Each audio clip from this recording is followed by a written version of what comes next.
ഒരു സ്ത്രീയുടെ ഉള്ളം ഏറ്റവും കൂടുതൽ മുറിയുകയും വേദനിക്കപ്പെടുകയും ചെയ്യുന്നത് അത് അവളുടെ ചാരിത്രത്തെയും മാനത്തെയും ആരെങ്കിലും ചോദ്യം ചെയ്യുകയോ അപമാനിക്കുകയോ ചെയ്യുമ്പോഴാകാം. ആ അപമാനിക്കൽ പൊതുസമൂഹത്തിന്റെ മുന്നിൽ നിർത്തിയാകുമ്പോൾ ആ വേദന ഒരു സ്ത്രീക്കും പറഞ്ഞറിയിക്കുവാൻ പറ്റാത്തതാകും. ഒരിക്കലും മായാത്ത മുറിപ്പാടായി അതവരുടെ നെഞ്ചിനെ നീട്ടിക്കൊണ്ടിരിക്കും.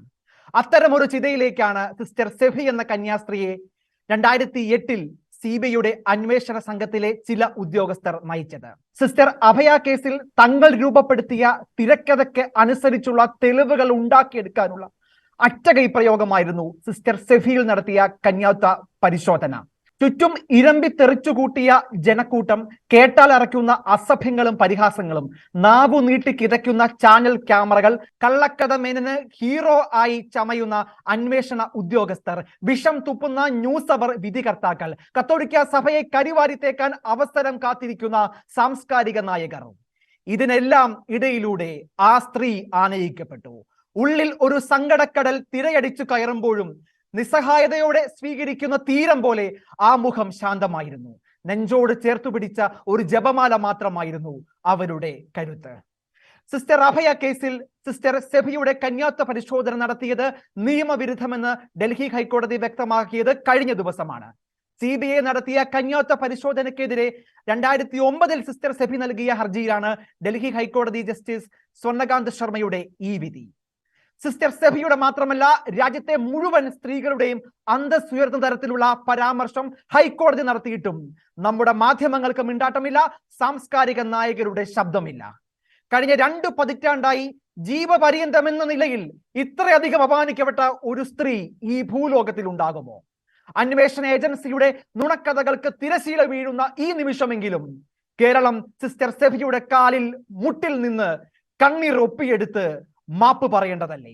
ഈ വിഷയമാണ് ഇന്ന് ഷെക്കൈന ബിഗ് ഡിബേറ്റ് ചർച്ച ചെയ്യുന്നത്. ഈ ചർച്ചയിൽ നമ്മോടൊപ്പം പങ്കെടുക്കുന്നു സാമൂഹ്യ നിരീക്ഷകൻ ഫാദർ റോയ് കണ്ണഞ്ചിറ CMA, അഭിഭാഷക അഡ്വക്കേറ്റ് സിസ്റ്റർ ജോസിയ SD, മാധ്യമപ്രവർത്തകൻ ശ്രീ ജോൺസൺ പൂവന്തുരുത്ത്. 3 പേർക്കും ഈ ചർച്ചയിലേക്ക് സ്വാഗതം. ഞാൻ ഈ ചർച്ച ഫാദർ റോയ് കണ്ണഞ്ചിറയിൽ തുടങ്ങുകയാണ്. ഫാദർ റോയ് കണ്ണഞ്ചിറ, എത്രയോ വർഷങ്ങൾ നീണ്ടു നിൽക്കുന്ന ഒരു നിയമ പോരാട്ടത്തിന്റെ ഒരു അവസാനത്തെ ഒരു ട്വിസ്റ്റിലാണ് നമ്മൾ ഇപ്പോൾ എത്തി നിൽക്കുന്നത്. അത് ഒരു ആശ്വാസം എന്ന് നമുക്ക് പറയാം. എത്രയോ കാലമായി നമ്മൾ സംസാരിച്ച ഒരു വിഷയം അത് കോടതിക്ക് അത് ബോധ്യമാകുന്നു എന്ന നിലയിലാണ് നമ്മൾ ഇതിനെ ഒരു പക്ഷേ കാണുക.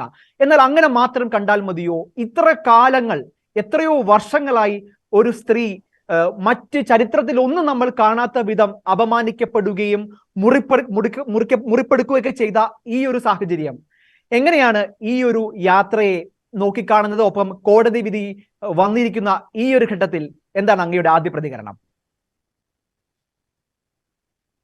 ഈ കോടതി വിധി ഞാൻ കേട്ടത് വളരെ ആഹ്ലാദത്തോടെയാണ്. കാരണം ഇതുവരെ മനസ്സിലുണ്ടായിരുന്ന ഒരു വലിയ ദുഃഖം ഒട്ടൊക്കെ ശാന്തമായ പോലെ ഒരു അനുഭവമായിരുന്നു എനിക്കുള്ളത്.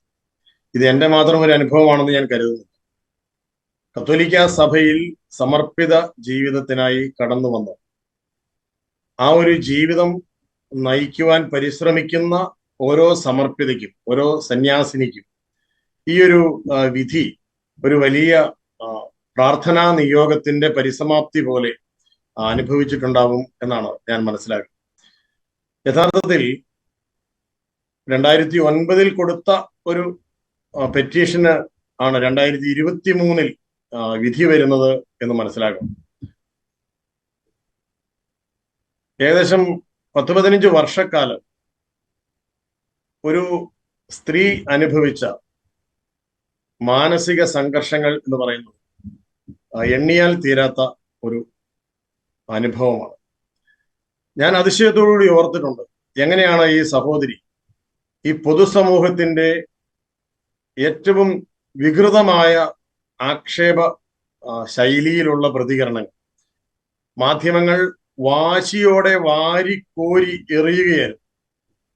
അത് എത്രമാത്രം പദപ്രയോഗങ്ങളിലൂടെ ഈ ഒരു സ്ത്രീ ജന്മത്തെ പരിഹസിക്കാമോ, ആക്ഷേപിക്കാമോ, കുറ്റം വിധിക്കാമോ, അതിന്റെ പരകോടിയിലായിരുന്നു. ആക്ഷേപത്തിന്റെയും പരിഹാസത്തിന്റെയും ജുഗുപ്സാപരമായ പദപ്രയോഗങ്ങളുടെയും പരകോടിയിലായിരുന്നു പല ചാനലുകളുടെയും നവമാധ്യമങ്ങളുടെയും ഒക്കെ ചർച്ചാ മേശകളിൽ പാകം ചെയ്ത് വിളമ്പിക്കൊടുത്ത ഈ ഒരു ആക്ഷേപ സ്വരങ്ങൾ, വിധി പ്രസ്താവങ്ങൾ, ഇതെല്ലാം ഏറ്റുവാങ്ങി എങ്ങനെയാണ് ഈ സഹോദരി ഇത് അതിജീവിച്ചത് എന്ന് വലിയ ഒരു സങ്കടമായിരുന്നു. എന്തുകൊണ്ടാണ് കോടതി ഇത്രയേറെ മൗനമാകുന്നത്? ഇത്തരത്തിലുള്ള കനം കുറഞ്ഞ വാദഗതികൾ. ഞാൻ ഓർക്കുന്നു, പിന്നെ CBI എന്ന് പറയുന്ന ഒരു അന്വേഷണ സംഘത്തോട് ഭാരതത്തിലെ ജനങ്ങൾക്കുണ്ടായിരുന്ന ഒരു വിശ്വാസ്യത ഉണ്ടായിരുന്നു. ഇവരൊക്കെ വലിയ ഗവേഷണ പടുതയുള്ളവരാണെന്നും ഈ CBI ഉദ്യോഗസ്ഥരൊക്കെ സത്യം അന്വേഷിക്കാൻ വളരെയേറെ താല്പര്യമുള്ളവരാണെന്നും ഈ പൊതുസമൂഹത്തിന്റെ മുമ്പിൽ സത്യസന്ധമായ അന്വേഷണങ്ങൾ നടത്തി മുമ്പിൽ നീതിപൂർവമായ ഒരു വിധിക്കുള്ള സാഹചര്യം ഒരുക്കുന്നവരാണെന്നൊക്കെ നമ്മൾ ധരിച്ചിരുന്നു. എല്ലാ CBI ഉദ്യോഗസ്ഥരും അഭയ കേസിൽ സെഫി സിസ്റ്ററിനെ കേസ് ചർച്ച ചെയ്യുകയും രൂപപ്പെടുത്തുകയും കുറ്റപത്രം തയ്യാറാക്കുകയും ചെയ്ത CBI ഉദ്യോഗസ്ഥരെ പോലെയാണ് എന്ന് ഞാൻ പറയുന്നില്ല. സത്യസന്ധമായും നീതിനിഷ്ഠമായും കേസന്വേഷണം നടത്തുന്ന നിരവധി ഉദ്യോഗസ്ഥരുണ്ട്.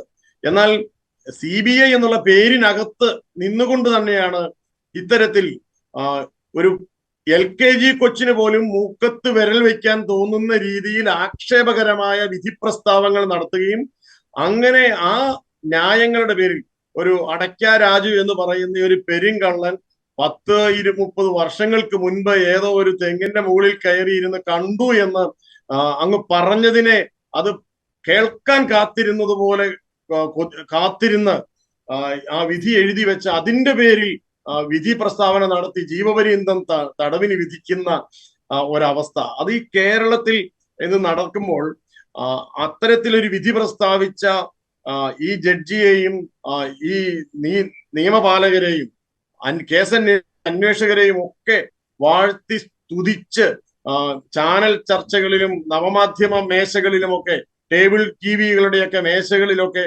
വാരി വലിച്ചിട്ട അന്യായങ്ങൾ എത്ര എത്ര എത്ര വികൃതമായിരുന്നു എന്ന് ഓർക്കുകയാണ്. എങ്ങനെയാണ് ഇതുപോലെയൊക്കെ ചെയ്യാൻ സാധിച്ചത്?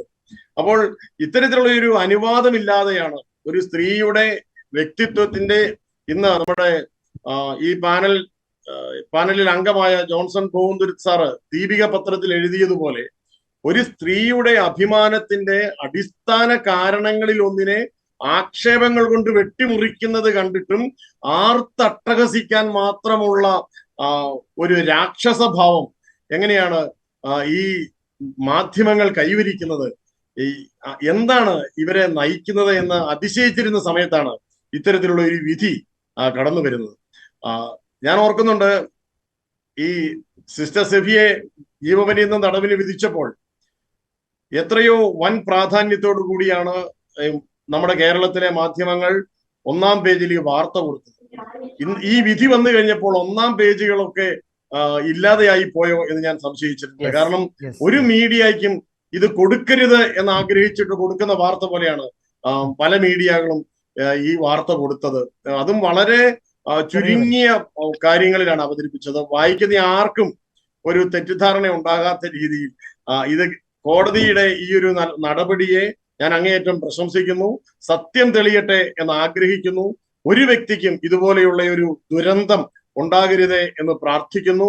നീതി നടപ്പിലാകട്ടെ എന്ന് ആശംസിക്കുന്നു. തീർച്ചയായും ഞാൻ തിരിച്ചു വരാം. Father Roy Kannanchira. Sir Josy S D, എനിക്ക് തോന്നുന്നു സന്യാസ സമൂഹത്തെ തന്നെ എനിക്ക് തോന്നുന്നു എപ്പോഴും ആ പേരിനൊപ്പം നമ്മൾ എപ്പോഴും കേൾക്കുന്ന ഒരു കേസാണ് സിസ്റ്റർ അഭയ കേസ്. കത്തോലിക്ക സഭയെക്കുറിച്ച് എപ്പോഴൊക്കെ റെഫർ ചെയ്യുമ്പോഴും ആളുകൾ എടുത്തുപയോഗിക്കുന്ന ഒരു ആയുധമായിരുന്നു ശരിക്കും അഭയ കേസ്. ആ കേസിനകത്ത് കേസിന്റെ വിധി വാചകമൊക്കെ നമ്മൾ അതിന്റെ ഡോക്യുമെന്റ് ഒക്കെ വായിക്കുമ്പോൾ നമുക്ക് വളരെയധികം വിരോധാഭാസമായ ഒത്തിരി കണ്ടെത്തലുകൾ നമുക്ക് അതിൽ നിന്ന് കാണാൻ സാധിക്കും. അപ്പോൾ അതിലേറ്റവും അടിസ്ഥാനമായി കണ്ടെത്തിയ, അതിലേറ്റവും വലിയൊരു സംഭവമായി ഉയർത്തിക്കാട്ടിയ ഒരു തെളിവിനെയാണ് ഇന്ന് ഡൽഹി ഹൈക്കോടതി എടുത്ത് ദൂരേക്ക് വലിച്ചെറിയുന്നത്. അങ്ങനെ നോക്കുമ്പോൾ തീർച്ചയായിട്ടും സിസ്റ്റർ അഫയ കേസ് ഉൾപ്പെടെയുള്ള കത്തോലിക്ക സഭയെ ഇന്ന് നമ്മുടെ മുഖ്യധാരാ മാധ്യമങ്ങൾ വേട്ടയാടുന്ന പല കേസുകളിലും ഇങ്ങനെ ഒരു പുനർവായന നടത്തുകയാണെങ്കിൽ പല കേസുകളും ഇത്തരത്തിൽ ശൂന്യമായിരുന്നുവെന്നും കള്ളക്കഥകളായിരുന്നെന്നും പലരുടെയും തിരക്കഥയ്ക്ക് ആയിരിക്കാം ഒരു പക്ഷേ ഉണ്ടാവുക. എങ്ങനെയാണ് സിസ്റ്റർ ഈ ഒരു വിധിയെ ഒരു സന്യാസ സമൂഹം എങ്ങനെയാണ് നോക്കിക്കാണുന്നത്? സിസ്റ്റേഴ്സിന്റെ സമൂഹത്തിനെ പ്രതിനിധീകരിച്ചുകൊണ്ട് എന്താണ് സിസ്റ്റർ ജോസിയ നമ്മോട് പങ്കുവയ്ക്കുക? അഭിഭാഷക കൂടിയായ സിസ്റ്റർ ജോസിയ നമ്മോട് പങ്കുവയ്ക്കുക. തീർച്ചയായും ഒരു അഭിഭാഷക എന്നുള്ള നിലയിൽ എനിക്ക് ഒരുപാട് പ്രതീക്ഷയും സന്തോഷവും ജുഡീഷ്യറിയും വിശ്വാസവും തരുന്ന നല്ലൊരു വിധിയായിട്ടാണ് ഞാൻ ഇതിനെ കാണുന്നത്. കാരണം നമുക്കറിയാം 2020 ഡിസംബർ 23 ഇവർക്ക് രണ്ടുപേർക്കും ജീവപര്യന്തം ശിക്ഷ വിധിച്ചുകൊണ്ടുള്ള വിധി വന്നത്.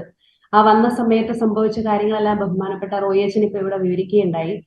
തീർച്ചയായിട്ടും അന്ന് ബഹുമാനപ്പെട്ട ഹൈക്കോടതി റിട്ടയർഡ് ജഡ്ജായിരുന്ന എബ്രഹാം മാത്യു സാറ് ഈ വിധിയെ വളരെ മനോഹരമായിട്ട് അദ്ദേഹം അതിനെ പഠിച്ച് നിശിതമായിട്ട് വിമർശിച്ച ഒരു വീഡിയോ നമുക്കിപ്പോൾ യൂട്യൂബിൽ നോക്കിയാൽ കാണാനായിട്ട് സാധിക്കും. ഇവിടെ നമുക്ക് ഒന്നാമതായിട്ട് എനിക്ക് പറയാനുള്ളത് സങ്കല്പങ്ങളുടെ മേൽ പടുത്തുയർത്തിയ നുണയുടെ ചീട്ടുകൊട്ടാരമായിരുന്ന ഒരു വിധിയുടെ, അതായത് 2020 ഈ ഡിസംബർ മാസം 23 നടത്തിയ ഒരു വിധിയുടെ ദിവസത്തെ റിമാർക്കബിൾ ആൻഡ് ലാൻഡ്മാർക്ക് ജഡ്ജ്മെന്റിനെ ഞാൻ വിശേഷിപ്പിക്കുന്നത്.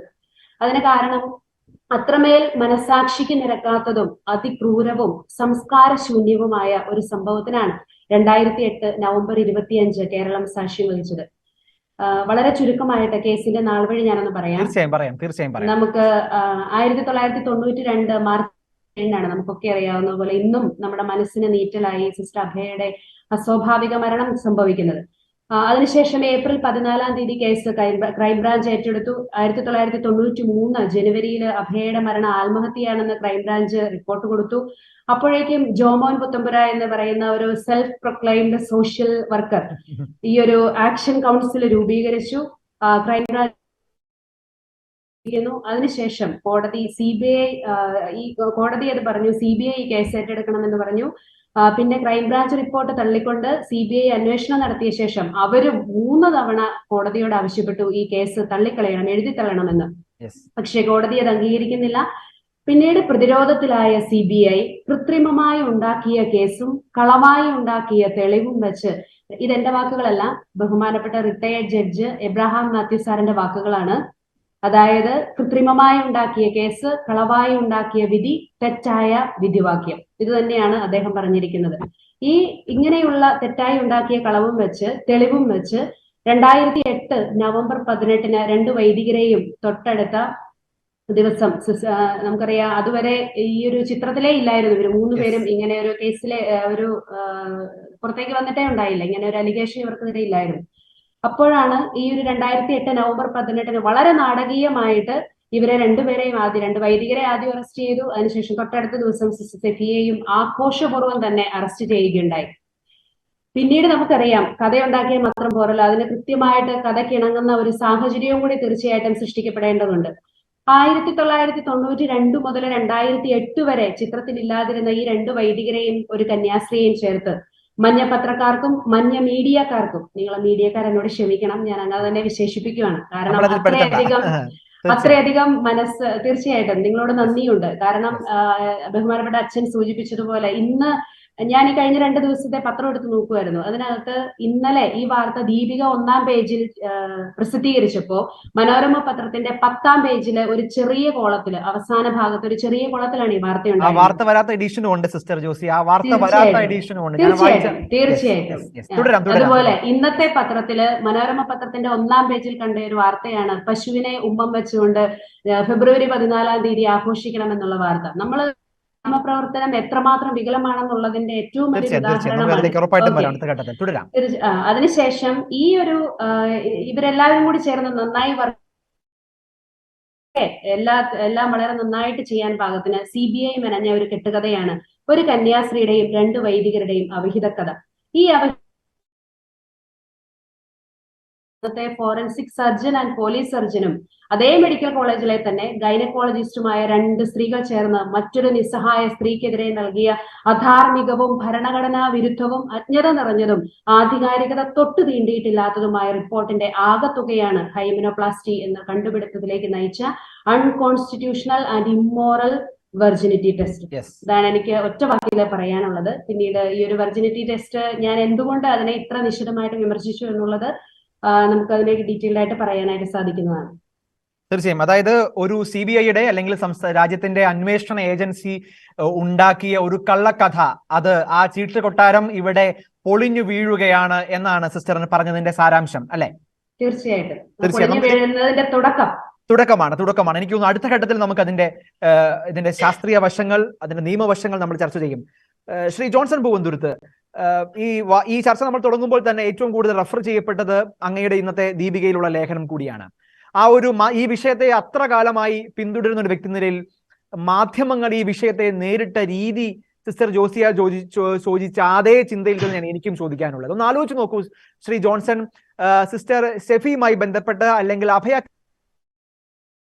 വിനു വി ജോൺ ഒരു പക്ഷേ 500-ലധികം ചർച്ചകൾ നടത്തിയിട്ടുണ്ടെന്നാണ് ഞാൻ മനസ്സിലാക്കുക. ഏറ്റവും കുറഞ്ഞത് എല്ലാ ദിവസവും അദ്ദേഹത്തിന് വേണ്ട ചില ഇഷ്ടക്കാരെ വിളിച്ചുകൂട്ടി, ജോമ മുത്തമ്പരക്കലിനെ പോലുള്ള ചില ആളുകളെ വിളിച്ചു വരുത്തി അദ്ദേഹം നടത്തിയ ചർച്ചാ നാട്യങ്ങളൊക്കെ നമ്മുടെ മുമ്പിലുണ്ട്. വ്യക്തിപരമായ വിമർശനത്തിൽ നമ്മൾ പോവുകയല്ല. പക്ഷേ പൊതുസമൂഹം എങ്ങനെയാണ് മാധ്യമങ്ങൾ നമ്മുടെ നാട്ടിൽ ജനങ്ങളുടെ മനോഭാവങ്ങളെ, പ്രത്യേകിച്ച് സിസ്റ്റർ അഭയ കേസിലൂടെ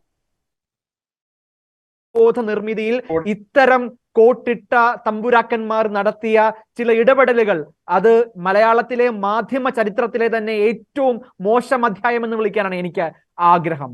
അപ്പോൾ അന്ന് കാലത്തൊക്കെ ഇത്തരം വിഷയങ്ങളെ വളരെയധികം സ്പേസ് കൊടുത്ത്, സ്ക്രീൻ സ്പേസും കൊടുത്ത്, പത്രത്തിൽ കൃത്യമായ ഇടവും കൊടുത്ത്, അതിന് വലിയ മാധ്യമങ്ങൾ ഒന്നും ഈ കോടതി വിധി കണ്ടതായിട്ട് ഭാവിക്കുന്നില്ല.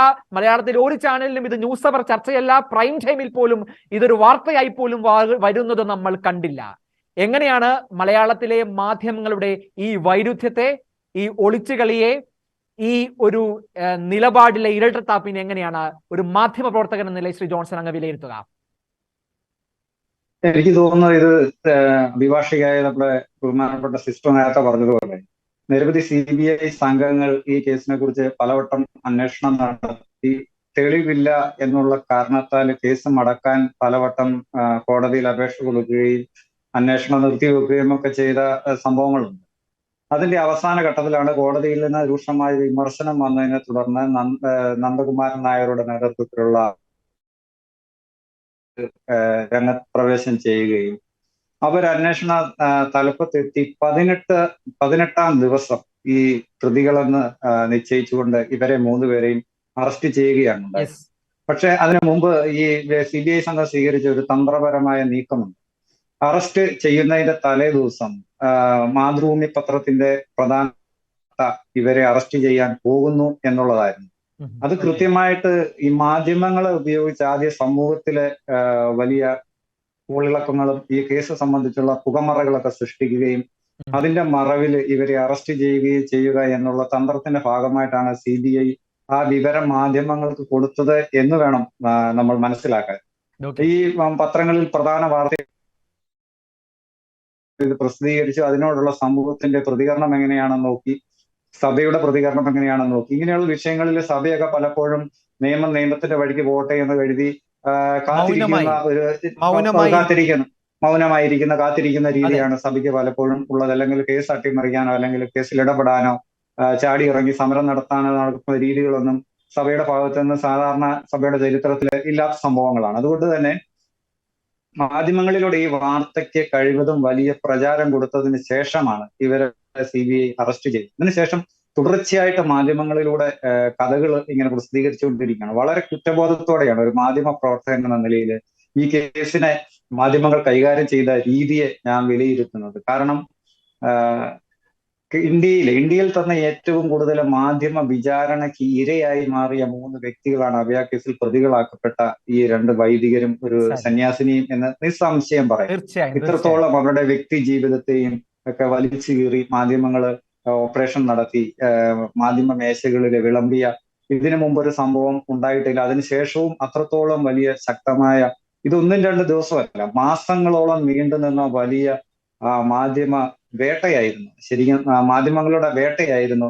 ശരിക്കും മനുഷ്യാവകാശങ്ങളെയും സ്ത്രീകളുടെ അവകാശങ്ങളെയും ഒക്കെ ചവിട്ടി മിതിച്ചു നടത്തിയ, സ്വകാര്യതയ്ക്ക് നേരെ നടന്ന കടന്നുകയറ്റം ഒക്കെയായിട്ട് വളരെ, ഞാനൊരു ചെറിയ ഉദാഹരണം പറയാം.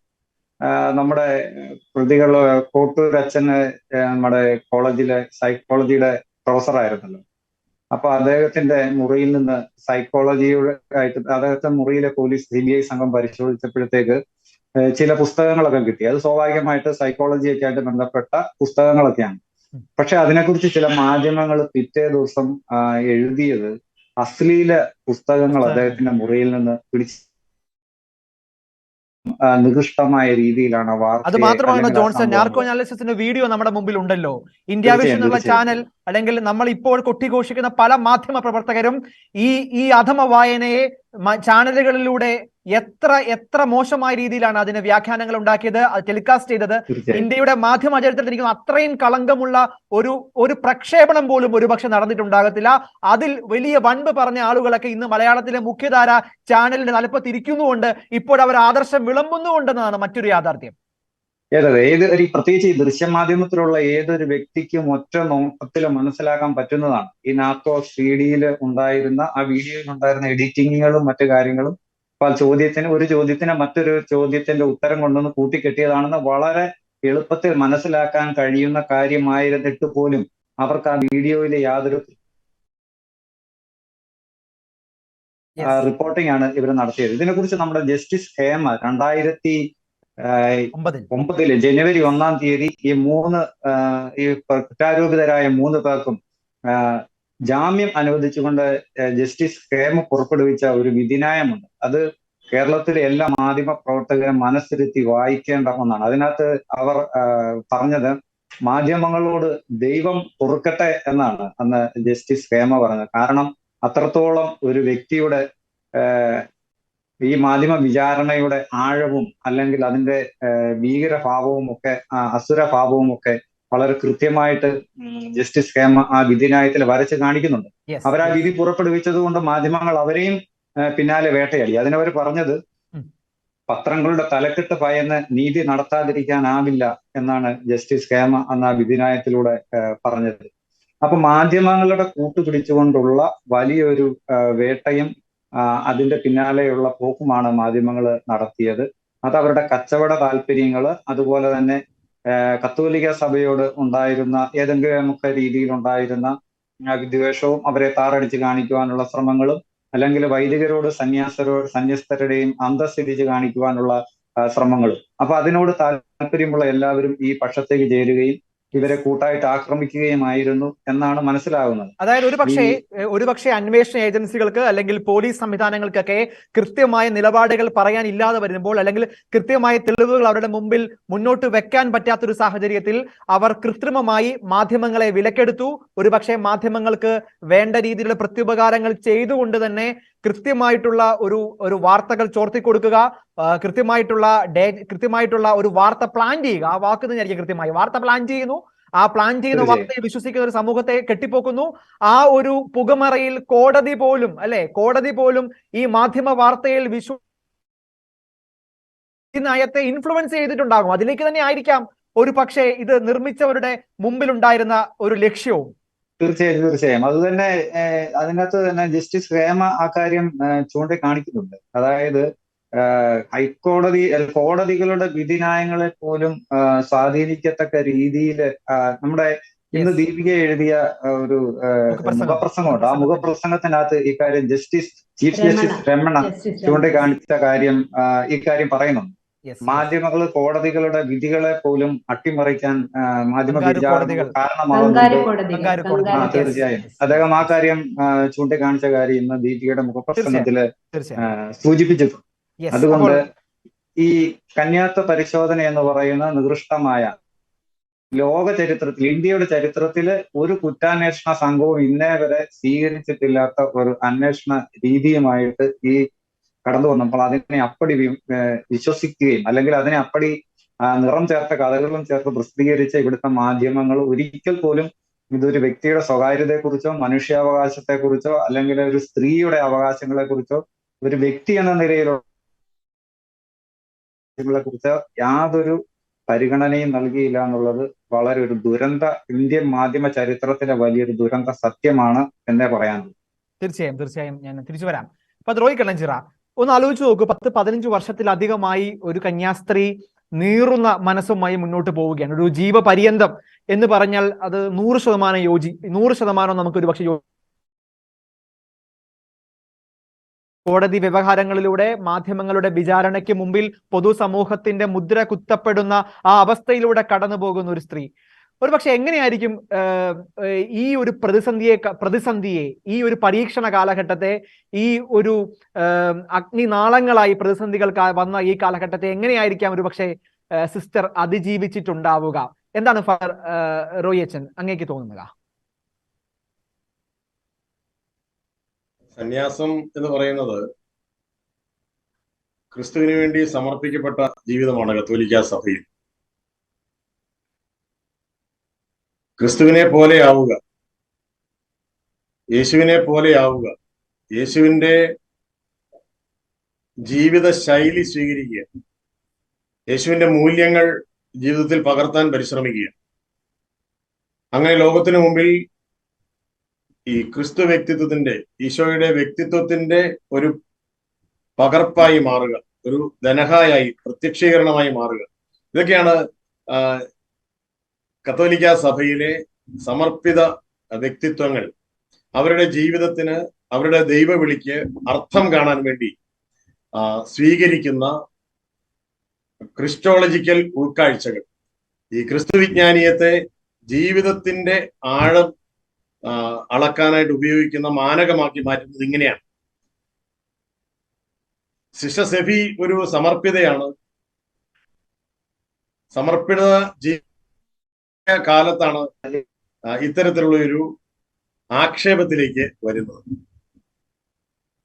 പൊതുസമൂഹത്തിന് മുമ്പിൽ ഒരു സമർപ്പിതയ്ക്ക് അല്ലെങ്കിൽ ഒരു പുരോഹിതന് കാലിടറുന്നു അല്ലെങ്കിൽ കാലിടറി എന്ന് വരുത്തി തീർക്കുക എന്നത് ഈ ഒരു സന്യാസ ജീവിതം, ഈ ഒരു പൗരോഹിത്യ ജീവിതം, ഇത് അസാധ്യമാണ് എന്നവരുടെ എല്ലാം ലക്ഷ്യമാണ്. ഇത് സാധ്യമല്ലാത്തൊരു ജീവിതമാണ്, ഇത് കൃത്രിമമാണ്, ഇതിനകത്ത് മുഴുവൻ പിഴവുകളാണുള്ളത്, ഈ പിഴവുകളാണ് ഇങ്ങനെ മൂടിപ്പൊതിഞ്ഞു വെച്ചിരിക്കുന്നത്. അങ്ങനെ വരുത്തി തീർക്കാൻ വേണ്ടി ഇത് അസാധ്യമായ ഒരു ജീവിതമാണ് എന്ന് കരുതുന്നവർക്ക് വലിയ ഒരു ഔത്സുക്യം, ഒരു ഉത്സാഹം കാണിക്കാൻ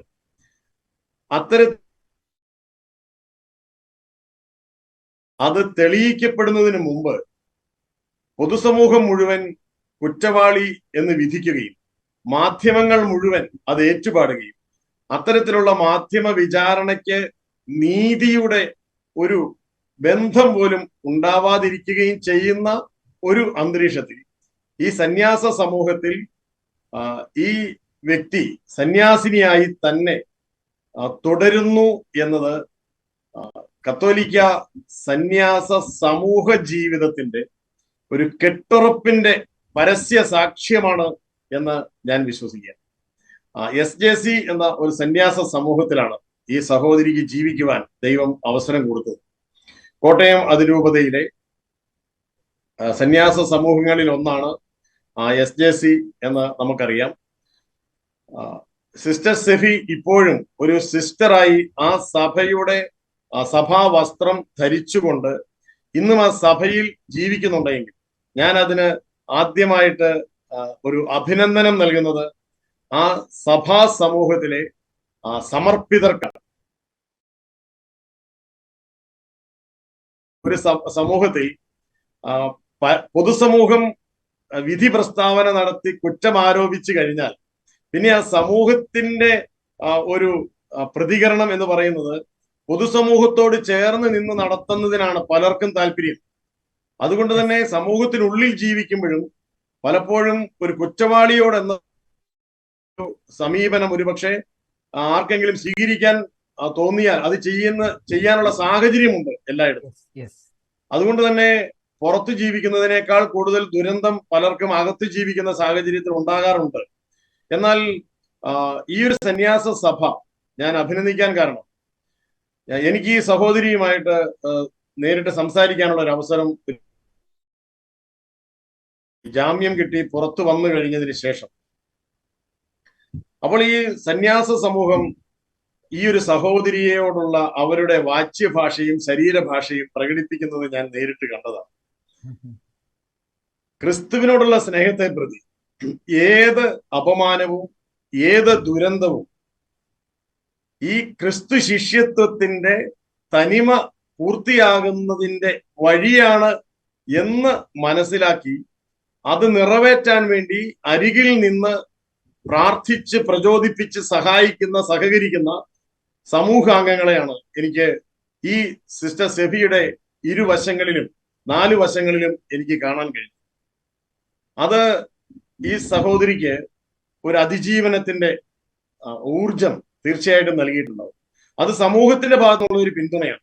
ഒരിക്കലും ഒരു സമർപ്പിതയ്ക്ക് ഇത്തരത്തിൽ പൊതുസമൂഹത്തിൽ നിന്ന് ആക്ഷേപങ്ങൾ ഉയരുമ്പോൾ പരസ്യമായി മാധ്യമങ്ങൾ മുഴുവൻ ആക്രമിക്കുമ്പോൾ നമ്മുടെ സഭാ സമൂഹം എത്രമാത്രം പിന്തുണച്ചാലും മുന്നോട്ട് പോകുക എന്ന് പറയുന്നത് അത്ര എളുപ്പമല്ല.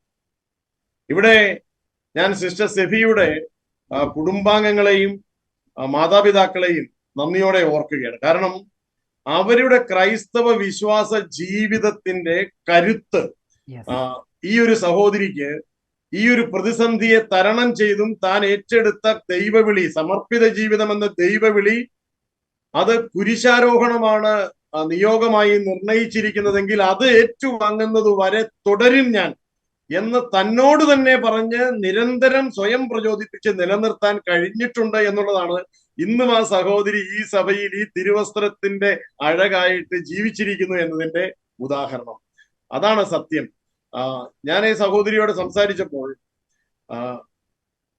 സത്യം ദൈവമാണ് എന്ന്, എന്റെ ഈശോയാണ്, എന്റെ തമ്പുരാന് അറിയാവുന്ന സത്യം മറ്റൊരാൾക്ക് അറിയത്തില്ല എന്നും ഈ സഹോദരി സൂചിപ്പിക്കുകയുണ്ടായി. കാരണം ചെയ്തു എന്ന് ആരോപിക്കപ്പെടുന്ന കാര്യം അതിന്റെ സത്യം തെളിയുന്നത് വരെ കാത്തിരിക്കാനായിട്ടുള്ള ഒരു കരുത്ത് എനിക്കുണ്ടാകാൻ പ്രാർത്ഥിക്കണമെന്നാണ് ആ സഹോദരി. അത് യഥാർത്ഥത്തിലുള്ള ഒരു ക്രിസ്തു ശിഷ്യത്വത്തിന്റെ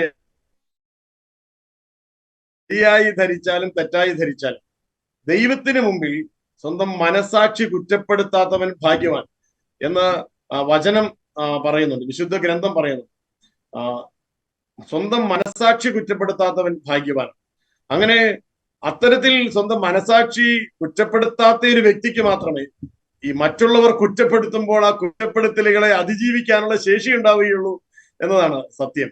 അതുകൊണ്ട് കത്തോലിക്ക സഭയിലെ സന്യാസ ജീവിതം എന്താണ് എന്നതിന് ഇനി വരും കാലങ്ങളിൽ ഒരു പാഠപുസ്തകമായി ഈ സമർപ്പിതയുടെ ഈ ഒരു കുരിശ് യാത്രയുടെ കഥകൾ രചയിതമാകും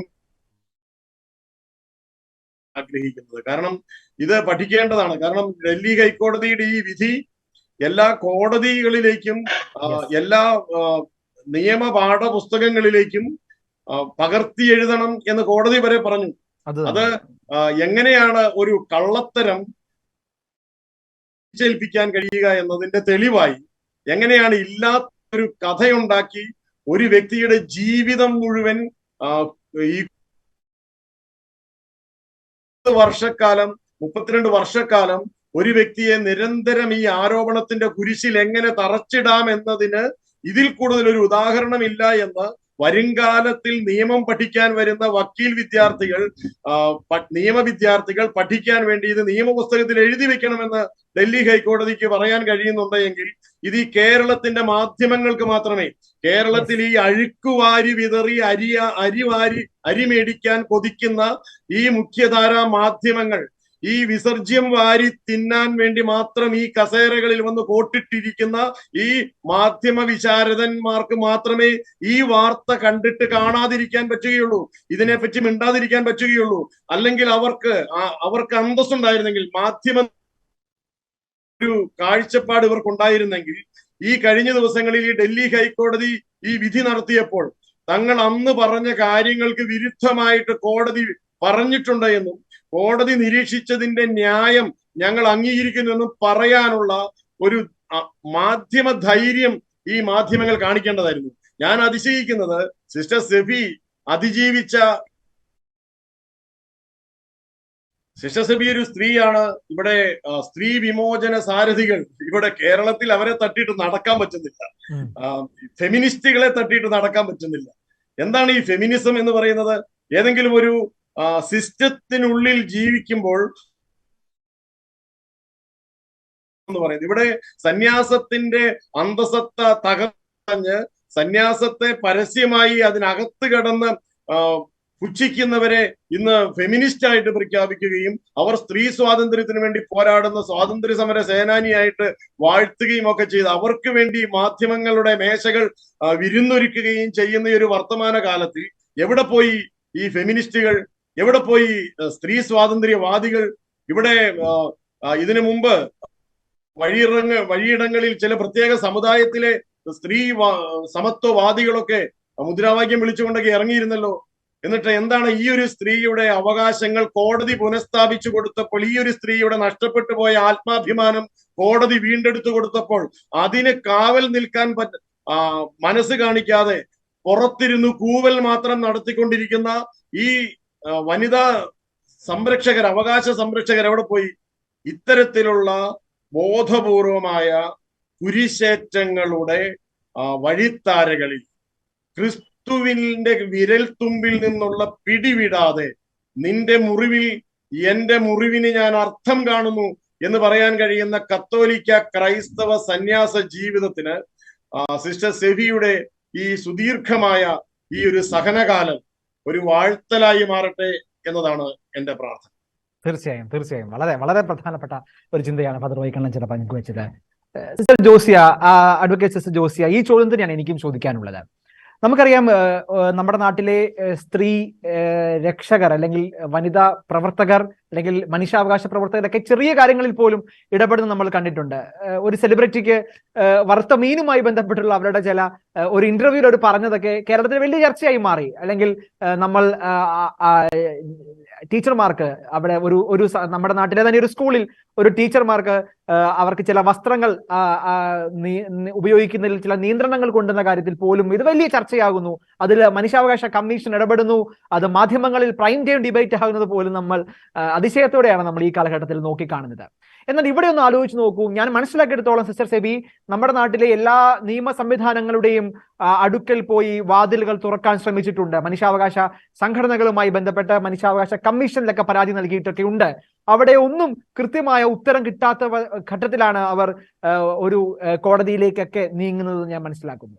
അത് മാത്രമല്ല, അതൊരു വശം. രണ്ടാമത്തെ വശം, ഈ ഒരു മനുഷ്യാവകാശ ലംഘനത്തിന് കൂട്ടുനിന്നത് രണ്ട് സ്ത്രീകളാണ്, രണ്ട് വനിതാ ഡോക്ടർമാരാണ് എന്നുകൂടി നമ്മൾ ചേർത്ത് വായിക്കണം. ഒരു ഡോക്ടർ ഇപ്പോൾ നമ്മുടെ കൂടെ ഇല്ല എന്നത് മറ്റൊരു കാര്യം.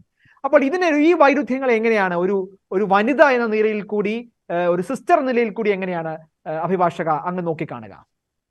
തീർച്ചയായിട്ടും ഒരുപാട് സന്തോഷം. ഈ ഒരു ചോദ്യത്തിന് ഉത്തരം നൽകാനായിട്ട് എനിക്ക് ഇവിടെ ഇരിക്കാൻ സാധിച്ചതിൽ വലിയ അഭിമാനവും സന്തോഷവും ഉണ്ട്. ഒന്നാമത്തെ കാര്യം. രണ്ടാമത്തെ കാര്യം, നിങ്ങൾ ചോദിച്ച ചോദ്യം അത് ബഹുമാനപ്പെട്ട കണ്ണഞ്ചിറച്ചൻ പറഞ്ഞതിനോട് ചേർത്ത് കൂട്ടി പറയാനാണ് ഞാൻ ആഗ്രഹിക്കുന്നത്. ഒന്നാമതായി നമുക്കറിയാം, ഇന്ന് നമ്മുടെ ഈ കേരളത്തില് ഒരു ചെറിയൊരു ഇരട്ടപ്പേര് വിളിച്ചാൽ പോലും അത് ബോഡി ഷെയ്മിംഗ് എന്ന് പറഞ്ഞ് അതിനെതിരെ കൊടി പിടിച്ചുയർത്തുന്ന ഒരു കാലഘട്ടത്തിലാണ് നമ്മൾ ഇന്ന് ജീവിക്കുന്നത്. വളരെ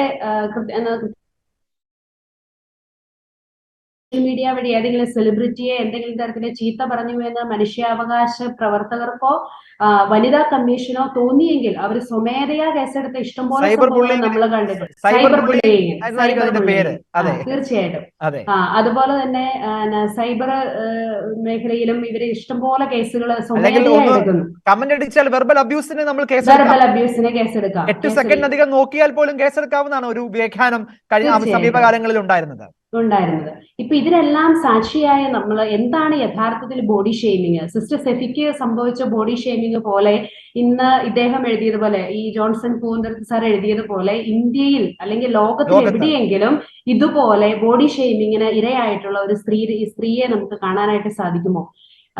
ഇതിനകത്ത് പറഞ്ഞ കാര്യങ്ങളല്ല. ഇപ്പൊ നമ്മൾ പറഞ്ഞു 2 സ്ത്രീകൾ ചേർന്നാണ് ഒരു സ്ത്രീക്കെതിരെ ഞാൻ ആദ്യം പറഞ്ഞ സെന്റൻസ് ആണ്. 2 സ്ത്രീകൾ ചേർന്ന് ഒരു നിസ്സഹായയായ സ്ത്രീയെ കുരിശിലേറ്റിയ ഒരു സംഭവമായിരുന്നു ഇത്. ഇതിന് ഒന്നാമത്തെ കാര്യം നമുക്കറിയാം, ഇപ്പൊ കേരളത്തിന്റെ ഒരു അവസ്ഥ, നമുക്ക് സമർപ്പിതർക്ക് പുറത്തിറങ്ങാൻ വയ്യാത്തൊരവസ്ഥയാണ്. പല അകത്തു നിൽക്കുന്ന സമർപ്പിതർ എന്ന പേരുള്ളവരും പുറത്തു നിൽക്കുന്നവരോട് കൂടിച്ചേർന്ന് സമർപ്പിത ജീവിതത്തെ ചെളിവാരി എറിഞ്ഞുകൊണ്ടിരിക്കുന്ന ഒരു കാലഘട്ടമാണ്. ഈ കാലഘട്ടത്തില് ഞാൻ നേരിട്ട്, ഞങ്ങള് വോയിസ് ഓഫ് നൺസും ഒക്കെ ചേർന്നും എല്ലാവരും കൂടി ചേർന്നും ഏകദേശം 199ഓളം 200ഓളം കേസുകൾ ഒരു പ്രമുഖ വ്യക്തിക്കെതിരെ, പ്രമുഖ വ്യക്തി എന്ന് ഞാൻ പറയുന്നത് ഈ പറയുന്ന തരത്തില് സമർപ്പിതരെയും കത്തോലിക്ക സഭയെയും അടച്ചാക്ഷേപിക്കാൻ എപ്പോഴും മുൻപന്തിയിൽ നിൽക്കുന്ന ഒരു വ്യക്തിക്കെതിരെ നമ്മൾ കേസ് കൊടുക്കുകയുണ്ടായി. ഏകദേശം കേരളം മുഴുവൻ കേസ് കൊടുത്തു. അപ്പോഴെല്ലാം നമുക്കുണ്ടായ ഒരു അനുഭവം എന്ന് പറയുന്നത്, ഇത്തരത്തില് നമ്മളെ ബോഡി ഷെയ്മിങ് അല്ല, വെർബൽ അബ്യൂസിങ്ങും ഒക്കെ നടത്തി ഈ പറയുന്ന തരത്തില് ചെയ്തിട്ടും ഒരു ഇടത്തു നിന്ന് പോലും നമുക്ക് ആദ്യം ഈ പറയുന്ന കേരള ഹ്യൂമൻ റൈറ്റ്സ് കമ്മീഷന്റെ മുമ്പിലും കേരള വനിതാ കമ്മീഷന്റെ മുമ്പിലും നേരിട്ട് ചെന്ന് പരാതി കൊടുത്ത ഒരാളാണ് ഞാൻ. എന്നിട്ട് പോലും നമുക്ക് അതിൽ നിന്ന് വ്യക്തിപരമായി ഹ്യൂമൻ റൈറ്റ്സ് കമ്മീഷനിൽ നിന്ന് കിട്ടിയ മറുപടി, ഇത് മറ്റു തരത്തില് പലയിടത്തും കേസ് കൊടുക്കപ്പെടില്ല, ഞങ്ങൾക്ക് പ്രത്യേകിച്ച് ഒന്നും ചെയ്യാനില്ല. ഇവിടെ സിസ്റ്റർ സ്റ്റെഫി ദേശീയ മനുഷ്യാവകാശ കമ്മീഷനെ സമീപിച്ചപ്പോ അവര് പറഞ്ഞ ഉത്തരവ് എന്താണ്? ക്രിമിനൽ നടപടി നടക്കുന്നത് കൊണ്ട് ഞങ്ങൾക്കൊന്നും പ്രത്യേകിച്ച് ചെയ്യാനില്ല എന്ന്. അവർ തീർച്ചയായിട്ടും ഈ പറയുന്ന മിനിഞ്ഞാന്ന് വന്ന വിധിയെ ഇവർ ആദ്യം എടുത്ത് പഠന വിഷയമാക്കണം. ദേശീയ മനുഷ്യാവകാശ കമ്മീഷൻ ആദ്യം ഈ സാധനം എടുത്ത് പഠന വിഷയമാക്കണം. ഒരു ക്രിമിനൽ നടപടി നേരിട്ടുകൊണ്ടിരിക്കുന്ന സമയത്ത് ഒരു വ്യക്തിക്ക് മനുഷ്യാവകാശ ലംഘനം ഉണ്ടായാൽ അതിനെ എങ്ങനെ നേരിടണമെന്ന് അവരാദ്യം പഠിക്കണം. അവരാണ് ആദ്യം ഈ വിധി പഠിക്കേണ്ടത്.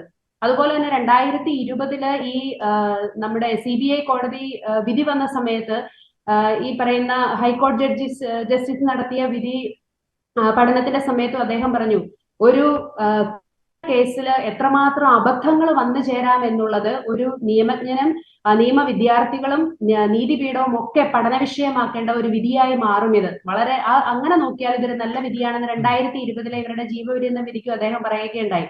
അപ്പോ ഇവിടെ ഈ പറയുന്ന ബോഡി ഷെയ്മിങ്ങിന് വിധേയയായ ഈ സ്ത്രീക്ക് എങ്ങനെയാണ് ഈ ബോഡി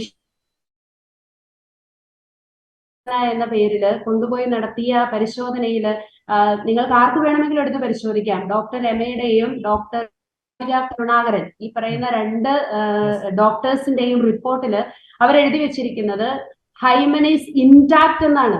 അതിന്റെ അർത്ഥം ഷീസ് എ വെർജിൻ. അതിനുശേഷം എഴുതി വെച്ചിരിക്കുകയാണ് അത് ഒരു സ്കാർ കാണുന്നുണ്ട്. പിന്നെ അവരെ ചോദ്യം ചെയ്യാം, അവരുടെ തെളിവെടുത്ത് അവരുടെ വിസ്താരത്തിന്റെ സമയത്ത് അവരോട് ചോദിച്ചു, ഈ നടന്നിരിക്കാമെന്നല്ല, നടന്നിട്ടുണ്ടെന്നല്ല, നടന്നേക്കാം. അതിനകത്തൊരു പോസിബിലിറ്റി പോലും, അത് സാധ്യതയെ കാണുന്നുള്ളൂ. ഇതൊരു നമുക്കറിയാം, എക്സ്പേർട്ട് ഒപ്പീനിയൻ എന്ന് പറയുന്ന ഇന്ത്യൻ തെളിവ് നിയമം അനുസരിച്ച് ഇവരുടെ എക്സ്പേർട്ടിന്റെ ഒപ്പീനിയൻ ആണത്. ഈ എക്സ്പേർട്ട് ഒപ്പീനിയൻ എടുക്കുന്ന സമയത്ത് ഈ എക്സ്പേർട്ട് എന്ന് ധരിച്ച് വിളിച്ചു വരുത്തിയ ആൾക്കാർ പറയുന്നതാണ്, ഞങ്ങളുടെ കോളേജുകളിലൊന്നും ഇത് പഠിപ്പിച്ചിട്ടില്ല, ഹൈമനോപ്ലാസ്റ്റി എന്താണെന്ന് ഞങ്ങൾക്കറിയില്ല, ഞങ്ങൾ ആരും ഒരിടത്ത് ഹൈമനോപ്ലാസ്റ്റി ചെയ്തിട്ടുമില്ല, പിന്നെ എങ്ങനെയാണ് വിദേശത്ത് പോയിട്ടുമില്ല, ഈ പറയുന്ന സിസ്റ്റർ സ്റ്റെഫി വിദേശത്ത് പോയിട്ടുമില്ല. പിന്നെ ഇത്രയൊക്കെ തെളിവുകൾ നിരത്തിയിട്ടും ഈ തെളിവുകളൊന്നും ഈ വിധിന്യായത്തിനകത്ത് കാണുന്നേയില്ല. ഇങ്ങനെ പിന്നെ ഈ പറയുന്ന കാര്യങ്ങളെല്ലാം മറ്റൊരു കാര്യമാണ്, ഇതൊന്നും ഇല്ലെങ്കിൽ നമുക്ക് മറ്റു ചില കാര്യങ്ങൾ നോക്കാം എന്ന് പറഞ്ഞിട്ട് ഈ പറയുന്ന സ്ത്രീയുടെ ശരീരഭാഗങ്ങളുടെ മറ്റു ചില വർണ്ണനകൾ ഈ വിധിയുമായിട്ട് ഒരാവശ്യവും ഇല്ലാത്ത കാര്യങ്ങളാണ് ഈ പറയുന്ന വിധിന്യായത്തിന് വിവരിച്ചു വെച്ചിരിക്കുന്നത്. അപ്പോൾ തീർച്ചയായിട്ടും ഈ വിധിന്യായത്തിനെതിരെ തന്നെ ഈ ഹ്യൂമൻ റൈറ്റ്സ് കമ്മീഷൻ, ഒന്നാമത്തെ കാര്യം ഹ്യൂമൻ റൈറ്റ്സ് കമ്മീഷനെ സിസ്റ്റർ സ്റ്റെഫിക്ക് ക്രിമിനൽ നടപടിക്ക് ശേഷം നടപടികളെല്ലാം പൂർത്തിയായ ശേഷം സമീപിക്കാം എന്ന് പറയുമ്പോഴും justice delayed is justice denied എന്നാണ്. അപ്പോ ഇവിടെ തന്നെ നമുക്ക് ഈ 15 വർഷം കാത്തിരിക്കേണ്ടി വന്നു. ഈ പറയുന്ന 2009 കൊടുത്ത ഒരു കേസിന് ഈ ജീവപര്യന്തം ശിക്ഷ വിധിക്കപ്പെട്ടതിന് ശേഷമാണ് ഈ സിസ്റ്റർ സ്റ്റെഫിക്ക് ഇങ്ങനെ ഫേവർ ആയിട്ടുള്ള ഒരു വിധി വന്നത്. ഇത് അൺകോൺസ്റ്റിറ്റ്യൂഷണൽ ആണെന്നും ഇനി മേലിൽ ഇങ്ങനെ നമ്മുടെ ഇന്ത്യ മഹാരാജ്യത്ത് ഇങ്ങനെ ഒരു ടെസ്റ്റ് ഉണ്ടാകാൻ പാടില്ലെന്ന് പറയുന്നത്. അപ്പോൾ ഈ പറയുന്ന ഇനി ക്രിമിനൽ നടപടി നിയമങ്ങളെല്ലാം പൂർത്തിയാകുന്നത് വരെ ഈ സിസ്റ്റർ സ്റ്റെഫി എത്ര നാൾ കാത്തിരിക്കേണ്ടി വരും എന്നുള്ളത് മറ്റൊരു ചോദ്യമാണ്. അതിനുശേഷമേ ഈ പറയുന്ന CBIക്കെതിരെയും ഈ പറയുന്ന മനുഷ്യാവകാശ കമ്മീഷനെതിരെ കോമ്പൻസേഷൻ ചോദിക്കാനോ എന്തിനാണെങ്കിലും സാധിക്കുകയുള്ളൂ. അപ്പൊ ഇതെല്ലാം നമുക്ക് ഈ പറയുന്ന ഒരു ബോഡി ഷെയ്മിങ്ങിന്റെ മാക്സിമം അതിന്റെ എക്സ്ട്രീം ലെവലിൽ എത്തി നിൽക്കുന്ന ഒരു അവസ്ഥയായി പോയി ഈ സന്യാസിനിയെ സംബന്ധിച്ചിടത്തോളം എന്ന് പറയുന്നത് വളരെ ദുഃഖകരമാണ്. ഒപ്പം തന്നെ എനിക്ക് പറയാൻ തോന്നുന്നു, അച്ഛൻ പറഞ്ഞതിനോട് കൂട്ടിച്ചേർത്ത്, ഈ പറയുന്ന മരണത്തിന്റെ നിഴൽ വീണ താഴ്വരയിലൂടെയാണ് ഞാൻ നടക്കുന്നതെങ്കിലും ദൈവം കൂടെയുള്ളതിനാൽ ഞാൻ അതിനൊന്നിനെയും ഭയപ്പെടുകയില്ല എന്ന് പറഞ്ഞതുപോലെ ആ സന്യാസിനിയുടെ ചങ്കോട് ചേർത്ത് വെച്ചിരുന്ന ക്രൂശിത രൂപം ഞങ്ങൾക്ക് എല്ലാവർക്കും മുമ്പോട്ട് പോകാൻ വലിയൊരു പ്രചോദനമാണ്, അഭിമാനമാണ്. യെസ് മാത്രമല്ല, നമുക്ക് സിസ്റ്റർ സെഫിയുടെ ചിത്രങ്ങൾ നമുക്ക് മുമ്പിലുണ്ട്. ഒരു ക്രൂശ് രൂപം ചുംബിക്കുന്ന ഒരു ദൃശ്യം. എനിക്ക് തോന്നുന്നു അത് ഫാദർ റോയ് കണ്ണഞ്ചിറ പറഞ്ഞ ആ ഒരു ചിന്തയുമായിട്ട് ഏറ്റവും കൂടുതൽ ചേർത്ത് വെക്കാവുന്ന ഒരു ചിത്രം കൂടിയാണ്. ആ ചിത്രത്തിന്റെ, ആ പ്രാർത്ഥനയുടെ, ആ കണ്ണീരിന്റെ അതിന്റെ ഒരു മറ്റൊരു ക്ലൈമാക്സിലാണ് നമ്മൾ ഇങ്ങനെ ഒരു വിധി നമ്മൾ മുമ്പിൽ വരുന്നത്. അതാണ് ഒരു ആശ്വാസമായി മാറുന്നത്. ഞാൻ തിരിച്ചു വരാം. ശ്രീ ജോൺസൺ പൂവന്തുരുത്ത്, ഇവിടെ ഈ CBI മാധ്യമങ്ങൾ മാത്രമല്ലോ, ചില പ്രത്യേകത ചില സാമൂഹിക പ്രവർത്തകരും രംഗപ്രവേശനം ചെയ്യുകയും അവർ അതുകൊണ്ട് ഉപജീവന മാർഗം ഉണ്ടാക്കുകയും അതിന്റെ പേരും പറഞ്ഞ് അതിന്റെ അപ്പീലും നടത്തിക്കൊണ്ടുമൊക്കെ മുന്നോട്ട് പോകുന്ന ചില പ്രത്യേകതരം സാംസ്കാരിക നായകരെയും നമ്മൾ കണ്ടതാണല്ലോ അഭയ കേസിൽ. അത്തരത്തിലുള്ള സാംസ്കാരിക നായകർക്ക് കൂടി ഒരു തിരിച്ചടിയാവുന്നതല്ലേ ഇത്തരത്തിലുള്ള കോടതി വിധിയും കോടതി പരാമർശവും ഒക്കെ? തീർച്ചയായും ഈ കേസിനെ ഒരു ഉപജീവന മാർഗമാക്കി മാറ്റിയ സ്വയം പ്രഖ്യാപിത മനുഷ്യാവകാശ പ്രവർത്തകർ പലരും ഈ കേസുമായിട്ട് ബന്ധപ്പെട്ടു. ആലപ്പുഴയിൽ നിന്നുള്ള ഒരു വ്യക്തി, അതുപോലെ തന്നെ കോട്ടയം ജില്ലയിൽ നിന്നുള്ള ഒരു വ്യക്തി, ഇവരൊക്കെ ഈ കേസിൽ, ആലപ്പുഴയിലുള്ള വ്യക്തിക്ക് ഈ കേസുമായിട്ട് പുലബന്ധം പോലുമില്ല. അദ്ദേഹം ഇങ്ങോട്ട് ഇടിച്ചു കയറി വന്നിട്ട് ഞാൻ സാക്ഷിയാണെന്നും പറഞ്ഞ് സ്വയം പ്രഖ്യാപിച്ചയാളാണ്. ഇങ്ങനെയുള്ളവർക്കൊക്കെ മാധ്യമങ്ങൾ അമിത പ്രാധാന്യം കൊടുക്കുകയും അവരൊക്കെ കേരളത്തിലെ ഹീറോകളാക്കി മാറ്റുകയൊക്കെ ചെയ്യുന്ന വളരെ പരിതാപകരമായ ഒരു മാധ്യമ പ്രവർത്തനത്തിനാണ് ഈ അഭയ കേസുമായിട്ട് ബന്ധപ്പെട്ട് കേരളം സാക്ഷ്യം വഹിച്ചത് എന്നുള്ളത് വളരെ ദുഃഖകരമായ കാര്യം. ഫാദർ റോയ് കണ്ണഞ്ചിറയുടെ സിസ്റ്റർ സെഫിയെ കുരിശുമരണത്തോട് ചേർത്ത് വായിച്ചപ്പോൾ നമ്മുടെ ചില മാധ്യമങ്ങൾ അന്ന് കാലത്ത് അടയ്ക്ക രാജു എന്ന പെരുങ്കള്ളനെ ഒരു നല്ല കള്ളൻ എന്ന ആ ഒരു വ്യാഖ്യാനം കൂടി തന്നുകൊണ്ട് പരിഭാവനമായി നമ്മുടെ ചിന്തകൾക്ക് പോലും ഒരു നല്ല കള്ളൻ എന്നുള്ള മേന് നൽകിക്കൊണ്ട് അതിനെ വ്യാഖ്യാനിച്ചതും അതിനെ ഹീറോ ആക്കിയതും ആഘോഷിച്ചതും ഒക്കെ നമ്മുടെ മുമ്പിലുണ്ട് ജോൺസൺ. അതെ, അതായത് പലപ്പോഴും നമ്മൾ കണ്ടുവരുന്ന മാധ്യമങ്ങൾക്ക് പല വിഷയങ്ങളും അവിടെ വ്യക്തികളുടെ സ്വകാര്യതയോ അവരുടെ കുടുംബവും അവരുടെ സാഹചര്യങ്ങളും ഒക്കെ ചവിട്ടിമെതിക്കപ്പെടുന്നത് പലപ്പോഴും മാധ്യമങ്ങൾ സത്യസന്ധമായ, ഇപ്പൊ ഡൽഹി കൽക്കോടതിയിൽ നിന്നുണ്ടായതുപോലെയുള്ള സത്യസന്ധമായ കാര്യങ്ങൾ അർഹിക്കുന്ന പ്രാധാന്യത്തോടെ നമ്മൾ പണ്ട് ചെയ്തു പോയ തെറ്റിന് പരിഹാരമായിട്ട്, അല്ലെങ്കിൽ അതിനോട് സാമാന്യ നീതിയെങ്കിലും പുലർത്തത്തക്ക രീതിയിൽ അത് ജനങ്ങൾക്ക് മുന്നിൽ എത്തിക്കുവാനും അതിൻ്റെ അകത്ത് ന്യായമുണ്ടെങ്കിൽ അത് ജനങ്ങളെ ബോധ്യപ്പെടുത്തുവാനും ഉള്ള ഉത്തരവാദിത്വം ഇനിയെങ്കിലും കേരളത്തിലെ മാധ്യമങ്ങൾ ചരിത്രത്തിൽ എന്നും ഒരു ഇരുണ്ട അധ്യായമായിട്ട് ഈ അഭയ കേസിലെ മാധ്യമ ഇടപെടൽ അവശേഷിക്കും എന്നുള്ള കാര്യത്തില് യാതൊരു സംശയവുമില്ല. അത്തരം ഒരു നിലപാടാണ് ഇനി മാധ്യമങ്ങളിൽ നിന്ന് വരേണ്ടത്. ഇപ്പോൾ കേസ് വീണ്ടും ഹൈക്കോടതിയുടെ പരിഗണനയിൽ എത്തിയിരിക്കുകയാണ്.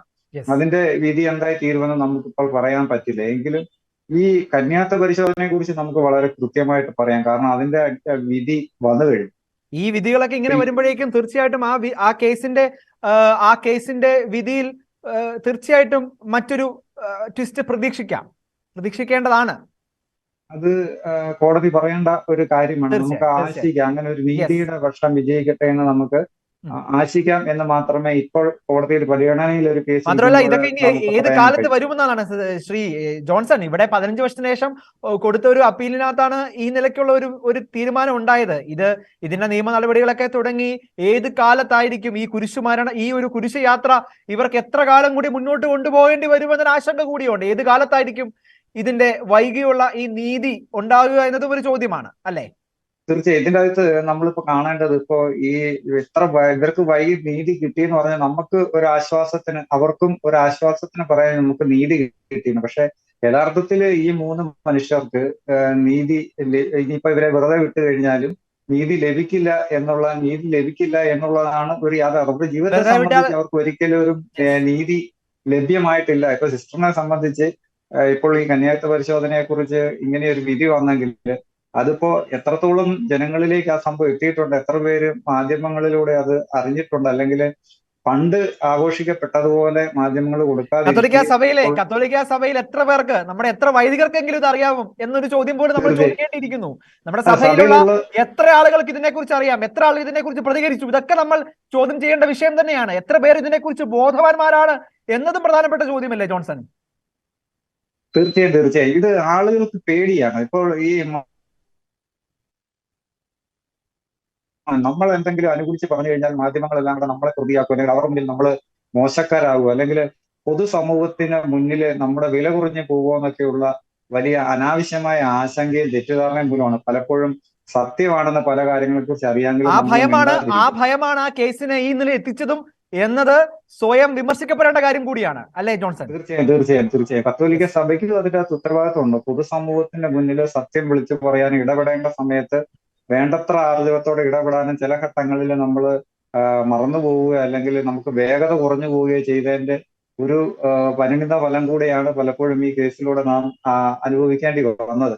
പലപ്പോഴും അതൊരു നീതി കോടതിയിൽ നിന്ന് നമുക്ക് കിട്ടും, അല്ലെ അന്വേഷണ ഉദ്യോഗസ്ഥരിൽ നിന്ന് നീതിയും സത്യവും നമുക്ക് കിട്ടും എന്നുള്ള ഒരു സ്ഥായിയായ നമ്മുടെ ഒരു പ്രതീക്ഷയുടെ ഫലമായിട്ടായിരിക്കാം ഒരുപക്ഷെ കത്തോലിക്ക സഭ മൗനം പാലിച്ചത്. അല്ലെങ്കിൽ കേസിൽ ഇടപെട്ടു, കേസ് അട്ടിമറിച്ചെന്നുള്ള ആരോപണങ്ങളൊക്കെ വരും. ഇല്ലെങ്കിൽ പോലും ആരോപണങ്ങൾ വരുന്നു, കോടികൾ കൊണ്ട് മറിച്ചെന്നാണ്.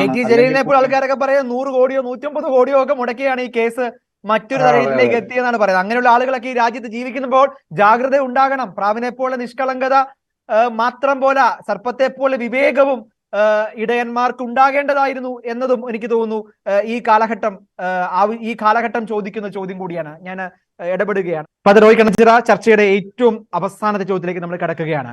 നമ്മൾ ഈ ചർച്ച ആരംഭിച്ചത് തന്നെ കേരളം സിസ്റ്റർ സെഫിയോട് മാപ്പ് പറയേണ്ടതല്ലേ എന്നാണ് നമ്മൾ ചോദിച്ചുകൊണ്ടാണ് നമ്മൾ ഈ ചർച്ച ആരംഭിച്ചത്. കേരളം മാപ്പ് പറഞ്ഞാൽ മാത്രം മതിയോ എന്നതാണ് ഫാദർ റോയ് കണച്ചിറയോടുള്ള എന്റെ ചോദ്യം. മാപ്പ് പറഞ്ഞാൽ മാത്രം പോരാ. എൻ്റെ ഒരു എളിയ അഭ്യർത്ഥനയുണ്ട്. കേരളത്തിലെ മാധ്യമങ്ങൾ അടയ്ക്ക രാജുവിന്റെ മൊഴി കേട്ട്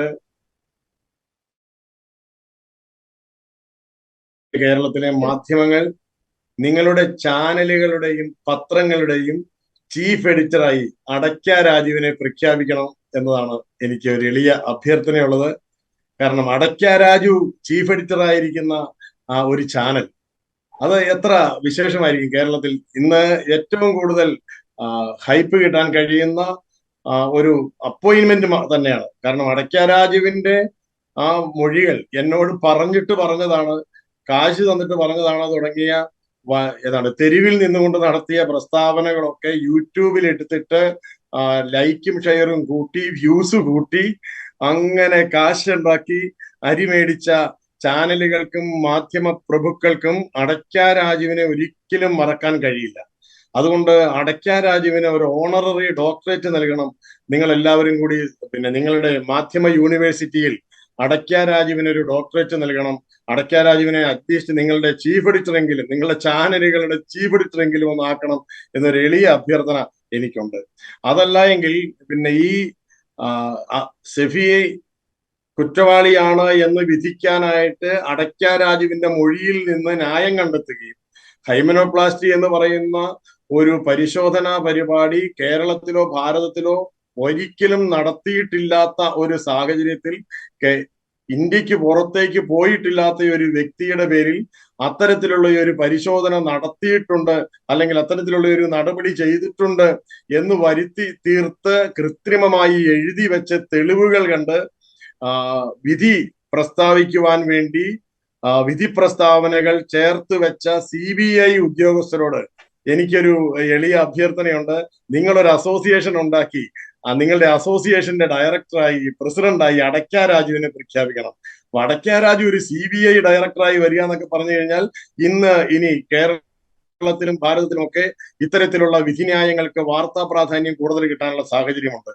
ഒരിക്കലും കേരളത്തിന്റെ മനസാക്ഷിക്ക് ഒരു സാമൂഹികമായ ഒരു അന്തരീക്ഷത്തിൽ ഒരു നീതി ലഭിക്കും, ഒരു തുല്യ നീതി ലഭിക്കുമെന്ന് വിശ്വസിക്കാൻ അവകാശമുള്ള ഭാരത പൗരന് ഒരിക്കലും ഉൾക്കൊള്ളാൻ കഴിയാത്ത തരത്തിലുള്ള നെറികെട്ട ഒരു വിധി പ്രസ്താവന നടത്തിയിട്ട് 15 വർഷം ആ വിധിയുടെ ഭാരം ചുമക്കാൻ ഒരു മനുഷ്യ വ്യക്തിയെ, ഒരു സ്ത്രീത്വത്തെ ഭാരപ്പെടുത്തിയ ഈ കേരളത്തിന്റെയും ഭാരതത്തിന്റെയും നീതിന്യായ വ്യവസ്ഥയ്ക്ക് കാലം മാപ്പ് കൊടുക്കില്ല എന്നതാണ് എൻ്റെ ഒരു നിരീക്ഷണം. അത് വിറ്റ് പണം വാങ്ങി, അത് വിറ്റ് ആ ചർച്ച നടത്തി കാഴ്ചക്കാരെ പറ്റിച്ച ചാനലുകൾക്ക് ഇനിയും ഇതേപോലെയുള്ള കള്ളക്കഥകൾക്ക് പിറകെ പോയി മനുഷ്യരെ പറ്റിക്കുന്ന തരത്തിലുള്ള വാർത്തകൾ മെനഞ്ഞ് അന്തിച്ചർച്ചകൾ നടത്തി ഇനിയും പണം വാരാനുള്ള അനീതി വിറ്റ്, അന്യായം വിറ്റ്, ആക്ഷേപം വിറ്റ്, എന്താ പറയാ, സാമാന്യ മനുഷ്യന് ചിന്തിക്കാൻ പോലും കഴിയാത്ത തരത്തിലുള്ള അപവാദങ്ങൾ വിറ്റ് അരി മേടിക്കാനുള്ള ഈ ആർത്തി ഒടുങ്ങിപ്പോട്ടെ എന്നതാണ് എൻ്റെ ഒരു പ്രാർത്ഥന. ഈ ഒരു ചർച്ച ഇവിടെ പൂർത്തിയാകുമ്പോൾ ക്രൈസ്തവ സന്യാസത്തിന് കഴിഞ്ഞ 3 പതിറ്റാണ്ട് കാലം കൊണ്ട് കേരളത്തിന്റെയും ഭാരതത്തിന്റെയും പൊതുമാധ്യമങ്ങൾ നൽകിയ ഇകഴ്ത്തലുകൾക്കുള്ള ഒരു മറുപടി ഇവിടെ ഉയരേണ്ടതിന്റെ ഒരു ആവശ്യകതയുണ്ട്. കത്തോലിക്ക സഭയിൽ സന്യാസ ജീവിതം നയിക്കുവാൻ ഇപ്പോഴും സത്യവിശ്വാസം അനുശീലിക്കുന്ന കുടുംബങ്ങളിൽ നിന്ന് നല്ല മാതാപിതാക്കളുടെ മക്കൾ ഇപ്പോഴും വരുന്നുണ്ടെങ്കിൽ ഇത്തരത്തിലുള്ള ആത്മത്യാഗങ്ങളുടെയും അപമാനവീകരണത്തിന്റെയും ഇരകൾ അൾത്താരയിലേക്ക് അടുത്തുകൊണ്ടിരിക്കുന്നു എന്നുള്ള സഭയുടെ ചരിത്രത്തോടു കൂടി ചേർത്ത് വെച്ചുകൊണ്ട് വേണം ഈ ഒരു സംഭവത്തെ കാലം വായിക്കാൻ എന്നതാണ് എൻ്റെ ഒരു നിരീക്ഷണം. അതുകൊണ്ട് കത്തോലിക്ക സഭയിൽ ഒരു സന്യാസ സമൂഹ ജീവിതത്തിന് ഇത്രയേറെ മുറിവേറ്റ ഒരു വ്യക്തിത്വത്തെ താങ്ങി നിർത്താനുള്ള ശേഷിയുണ്ട് എന്ന് സിസ്റ്റർ സെഫിയുടെ സഭയും സമൂഹവും ഈ ലോകത്തിനു മുമ്പിൽ സാക്ഷ്യം നൽകുന്നുണ്ട്.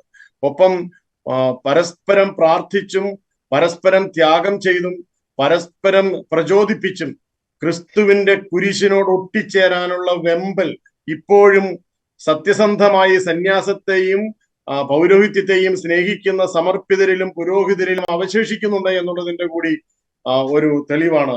ഇപ്പോഴും മുറിവേറ്റിട്ടും ഈ മുറിവുകൾക്ക് മുകളിൽ ക്രിസ്തുവിന്റെ മുഖത്തോട് ചേർന്ന് നിന്ന് പുഞ്ചിരിക്കുന്ന ഈ സമർപ്പിത സാക്ഷ്യങ്ങൾ എന്നുകൂടി പറയുവാൻ എനിക്ക് ആഗ്രഹമുണ്ട്. ഇത്തരത്തിലുള്ള ഒരു നല്ല ചർച്ച നടത്തുവാൻ നേതൃത്വം നൽകിയ ഷെക്കൈന ടിവിയുടെ മാധ്യമ ധീരതയെ അഭിനന്ദിച്ചുകൊണ്ട് നിർത്തും. നന്ദി ഫാദർ റോയ് കണ്ണഞ്ചിറ. കഴിഞ്ഞ വർഷങ്ങൾ നീണ്ടു നിൽക്കുന്ന ഈ കുരിശു യാത്ര മുന്നോട്ട് പോകുന്ന ഘട്ടത്തിൽ ഡൽഹി ഹൈക്കോടതിയുടെ വിധി തെല്ല് ആശ്വാസം നൽകുന്നുണ്ടെങ്കിലും ഇനിയും കടമ്പകൾ അനേകം കടക്കാനുണ്ട്. കത്തോലിക്ക സഭയ്ക്കെതിരെ നീങ്ങുന്ന ഇത്തരത്തിലുള്ള അനേകം ദുഷ്പ്രചരണങ്ങളുടെ പിന്നാമ്പുറങ്ങളിലേക്ക് നോക്കുമ്പോഴും ഇത്തരത്തിലുള്ള അനേകം അസത്യങ്ങൾ, പൊള്ളയായ തിരക്കഥകൾ നമുക്ക് കാണാം. അത് കേരളത്തിലെ പൊതുസമൂഹത്തിന് മുമ്പിൽ നൽകുന്ന ജാഗ്രത, ചോദ്യം അതൊക്കെ വളരെ വലുതാണ്. ഇതിൽ നിന്ന് പഠിക്കാനും അറിയാനും ചിന്തിക്കാനും ചോദ്യം ചെയ്യാനും അനേകം കാര്യങ്ങൾ ഉണ്ട് എന്ന് ഓർമ്മപ്പെടുത്തിക്കൊണ്ട് ഷെക്കൈന ബിഗ് ഡിബേറ്റ് ഇവിടെ അവസാനിക്കുന്നു. ഈ ചർച്ചയിൽ പങ്കെടുത്ത ഫാദർ റോയ് കണ്ണഞ്ചിറ, സിസ്റ്റർ ജോസിയ, ശ്രീ ജോൺസൺ പൂവന്തുരുത്ത്, 3 പേർക്കും നന്ദി.